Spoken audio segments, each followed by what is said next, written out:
Good morning mga bay, magprito tayo ng isda.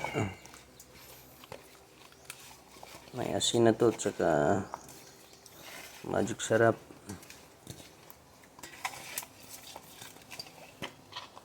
Tapos ating prituhin, ating itinula. Sarap. Masarap din pag prito tapos tinula. So, tara, prituhin na natin.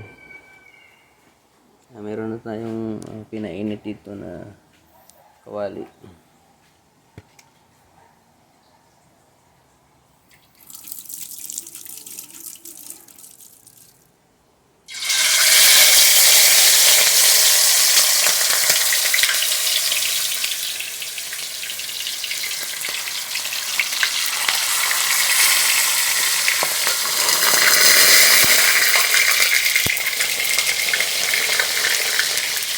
Malaban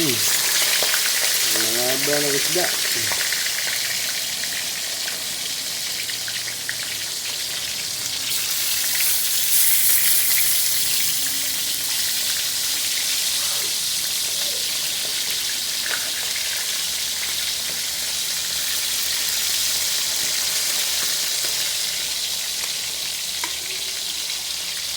Jadi ka isa.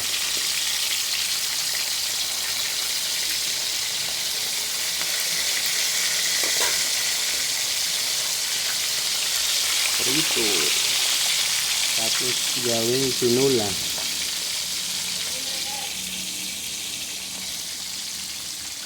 So, naka-ready na ating pang tinula mamaya.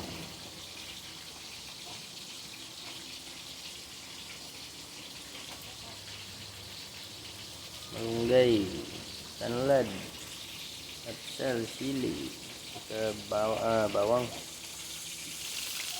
suya, at saka malapit na malito ang ating prito. Ito na. So itatabi muna natin mga bay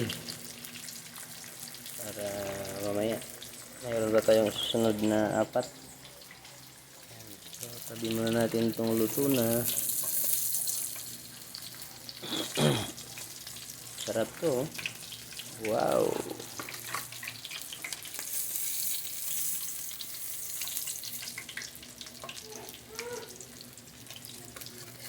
Huwag natin masyadong ipa-crispy kasi itinula pa natin eh. Okay lang sana kung hindi na natin lutuin. Okay lang ipa-crispy natin. Yun. So itong apat na naman.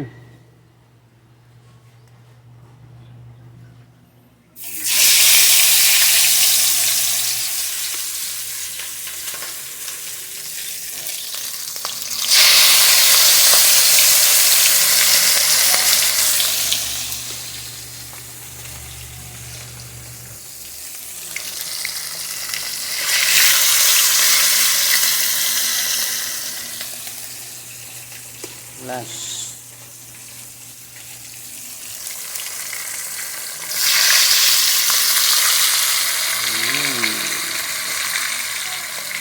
Pagkatapos yan, dahil patapos na ating first step, dito na tayo sa second step mga bay. Magluto na tayong tinula. Luya. At saka tanglad, pampaamoy, pampalasa. So, kumukulo na ang ating tinula. Lagay natin ang ating mga isda na pinirito.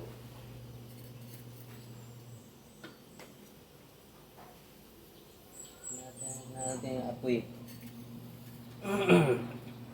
At habang tayo nagluluto mga bay, so dapat huwag natin kalimutan ang ating Bible trivia. So Bible trivia muna tayo. Alam niyo ba na sinabi sa 1 Corinthians chapter 3 verse 16 and 17 na ang ating katawan ay templo ng Diyos na buhay. At sabi dyan na kung sino man yung sisira sa ating katawan or sa templo ng Diyos, ay ang Diyos mismo ang sisira sa katawan ng tao na sumisira mismo sa katawan niya.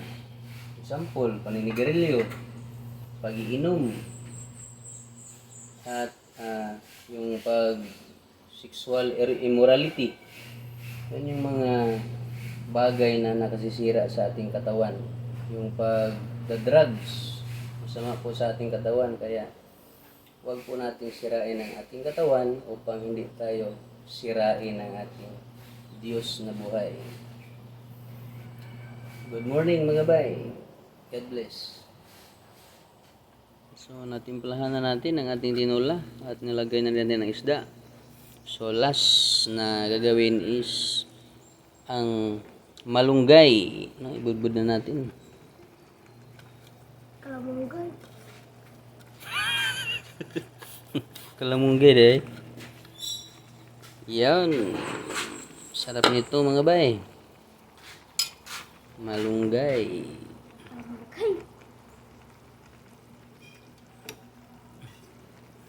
Kalamunggay deh, day. Yes. Di baya ng... edit video. Ikaw sa atin ron. Karon baga magtuon. Karon baga magtuon human namang klase. Sunod na pagtuon ini ka abris klase.